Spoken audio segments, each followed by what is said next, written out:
ನಮಸ್ಕಾರ ಎಲ್ಲರಿಗೂ. ರಿತಿಕಾ ಲಾಗ್ ಚಾನಲ್ಗೆ ಸ್ವಾಗತ. ಎಲ್ಲರೂ ಹೇಗಿದ್ದೀರಿ? ಎಲ್ಲರೂ ಚೆನ್ನಾಗಿದ್ದೀರಿ ಅಂತ ಭಾವಿಸ್ತೀನಿ. ಬನ್ನಿ, ಇವತ್ತು ಕಟ್ಟಿನ ಸಾರು ಅಥವಾ ಒಬ್ಬಟ್ಟಿನ ಸಾರು ಅಥವಾ ಹೋಳಿಗೆ ಸಾರು ಅಂತ ಕರೀತಾರೆ. ಇದನ್ನು ಯಾವ ರೀತಿ ಮಾಡೋದು ಅಂತ ನೋಡ್ಕೊಂಬರೋಣ. ಕೆಲವೊಬ್ಬರಿಗೆ ಗೊತ್ತಿರುತ್ತೆ, ಕೆಲವೊಬ್ಬರಿಗೆ ಗೊತ್ತಿರೋಂಗಿಲ್ಲ. ಇದಕ್ಕೆ ಬೇಕಾಗಿರುವಂತಹ ಇಂಗ್ರೀಡಿಯೆಂಟ್, ಅದು ನಾವು ಬೇಳೆಯನ್ನು ಕುದಿಸ್ಬಿಟ್ಟು ಕಟ್ಟನ್ನು ತೊಗೊಂಡಿರ್ತೀವಲ್ಲ, ಆ ಕಟ್ಟು ಬೇಕಾಗ್ತದೆ. ಅದಾದ ನಂತರ ಇದಕ್ಕೆ ಟೊಮೆಟೊ ಹಣ್ಣು, ಹುಣಸೆ ಹುಳಿ ಹಾಗೂ ಮೆಣಸಿನ್ಕಾಯಿ, ಈರುಳ್ಳಿ, ಕರಿಬೇವಿನ ಸೊಪ್ಪು ಇವನ್ನೆಲ್ಲನೂ ಕೂಡ ಹುರ್ಕೋಬೇಕಾಗ್ತೈತಿ. ಟೊಮೆಟೊ ಎರಡನ್ನು ಹಾಕೋರಿ. ಕ್ವಾಂಟಿಟಿ ಮೇಲೆ ಡಿಪೆಂಡ್ ಆಗ್ತೈತಿ. ಹುಳಿ ಜಾಸ್ತಿ ತಿನ್ನೋರಿಗೆ ಸರಿ ಹೋಗ್ತದೆ. ಅದಾದ ನಂತರ ದಾಲ್ಚಿನ್ನಿ, ಆಮೇಲೆ ಏಲಕ್ಕಿ ಹಾಗೂ ಕರಿಮೆಣಸು, ಲವಂಗ ಇಷ್ಟೇ ಐಟಮ್ಸನ್ನು ಹಾಕೋರಿ. ಸಿಂಪಲ್ಲಾಗಿ ಕಟ್ಟಿನ ಸಾರು ಅಥವಾ ಒಬ್ಬಟ್ಟಿನ ಸಾರು ಯಾವ ರೀತಿ ಮಾಡೋದು ಅಂತ ತೋರಿಸ್ಕೊಡ್ತಾ ಇದ್ದೀನಿ. ಸೊ ಇವನ್ನೆಲ್ಲ ಹಾಕಿಬಿಟ್ಟು ನೀಟಾಗಿ ಲೋ ಟು ಮೀಡಿಯಮ್ ಫ್ಲೇಮಲ್ಲಿ ಇಟ್ಕೊಂಡು ಈ ಥರ ಕಲರ್ ಟರ್ನ್ ಆಗೋವರೆಗೂ ನಾವು ಹುರ್ಕೋಬೇಕಾಗ್ತೈತಿ. ಹುರಿದು ತಣ್ಣಗಾದಮೇಲೆ ನಾನು ಇದನ್ನು ಮಿಕ್ಸಿ ಜಾರಿಗೆ ಹಾಕ್ಕೊಳ್ತಾ ಇದ್ದೀನಿ. ಸೊ ಇದಕ್ಕೆ ಸ್ವಲ್ಪ ಕೊತ್ತಂಬರಿ ಸೊಪ್ಪನ್ನು ಹಾಕಿ ಹಾಗೂ ಧನಿಯಾ ಪೌಡರ್, ಹುರಿಯೋ ಮುಂದಾಗ ಧನಿಯಾ ಕಾಳನ್ನು ಕೂಡ ಸೇರಿಸ್ಕೋಬೋದು. ನಾನಿಲ್ಲಿ ಧನಿಯಾ ಪೌಡರನ್ನು ಸೇರಿಸ್ಕೊಳ್ತಾ ಇದ್ದೀನಿ.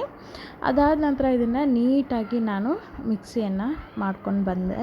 ಅದಾದ ನಂತರ ಈ ಕಟ್ಟನ್ನು ತಗೊಂಡಿಟ್ಕೊಂಡಿರ್ತೀವಲ್ಲ, ಕಟ್ಟನ್ನು ಬಸಿತೀವಲ್ಲ, ಆ ಕಟ್ಟನ್ನು ಒಂದು ಪಾತ್ರೆಗೆ ಟ್ರಾನ್ಸ್ಫರ್ ಮಾಡಿ ಈ ರೀತಿ ಮಿಕ್ಸಿ ಮಾಡಿರುವಂತಹ ಪೇಸ್ಟನ್ನು ಅದರೊಳಗೆ ಸೇರಿಸ್ಕೋಬೇಕಾಗ್ತೈತಿ. ಮುಂಚೆನೇ ನಾವು ಇದನ್ನು ಯಾವುದೇ ರೀತಿ ಸ್ಟವ್ ಮೇಲೆ ಇಟ್ಟಿದ್ದು ಈ ರೀತಿ ಮಾಡಬಾರ್ದು.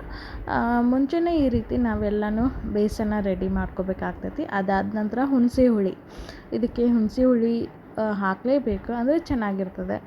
ಸ್ವಲ್ಪ ಹುಣಸೆ ಹುಳಿ ಆಗಿ ಬರಲ್ಲ, ಪಿತ್ತಾಗ್ತದೆ ಅಂದ್ರೆ ಸ್ವಲ್ಪ ಈ ಕ್ವಾಂಟಿಟಿಯನ್ನು ಕಡಿಮೆ ಮಾಡಿಕೊಂಡು ಟೊಮೆಟೊ ಕ್ವಾಂಟಿಟಿಯನ್ನು ಹೆಚ್ಚು ಮಾಡ್ಕೊರಿ. ನಾನಿಲ್ಲಿ ಟೊಮೆಟೊ ಕ್ವಾಂಟಿಟಿಯನ್ನು ಕಡಿಮೆ ಮಾಡಿ ಇಲ್ಲಿ ಹುಣಸೆ ಹುಳಿ ಕ್ವಾಂಟಿಟಿ ಹೆಚ್ಚು ಮಾಡ್ಕೊಂಡೀನಿ.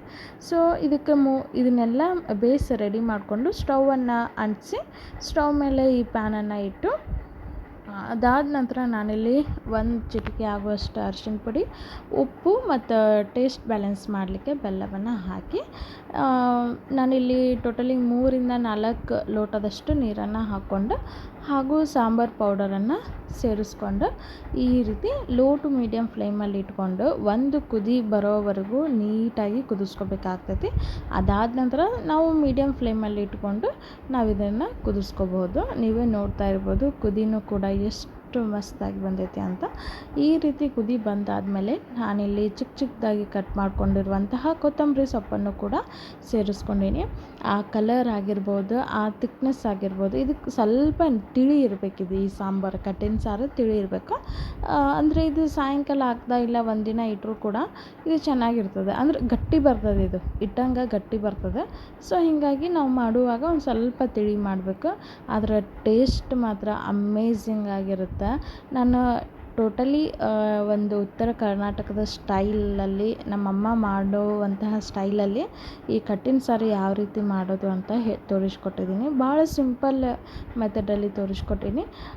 ಒಂದು ಸಲ ಈ ಮೆಥಡಲ್ಲಿ ನೀವು ಟ್ರೈ ಮಾಡಿ ನೋಡಿರಿ. ಅದಾದ ನಂತರ ನಾನಿಲ್ಲಿ ಒಗ್ಗರಣೆ ರೆಡಿ ಮಾಡ್ಕೊಳ್ತಾ ಇದ್ದೀನಿ. ಒಗ್ಗರಣೆಗೆ ಎಣ್ಣೆಯನ್ನು ಬಿಸಿ ಮಾಡಿಕೊಂಡು ಜೀರಿಗೆ, ಸಾಸಿವೆ, ಹಿಂಗು ಪೌಡರ್ ಹಾಗೂ ಕರಿಬೇವಿನ ಸೊಪ್ಪು ಇವನ್ನೆಲ್ಲ ಹಾಕಿ ಸ್ವಲ್ಪ ಕಲರ್ ಆ್ಯಡ್ ಮಾಡಲಿಕ್ಕೆ ನಾನಿಲ್ಲಿ 1/4 ಸ್ಪೂನ್ ಆಗುವಷ್ಟು ಕೆಂಪು ಖಾರದ ಪುಡಿಯನ್ನು ಸೇರಿಸ್ಕೊಂಡೀನಿ.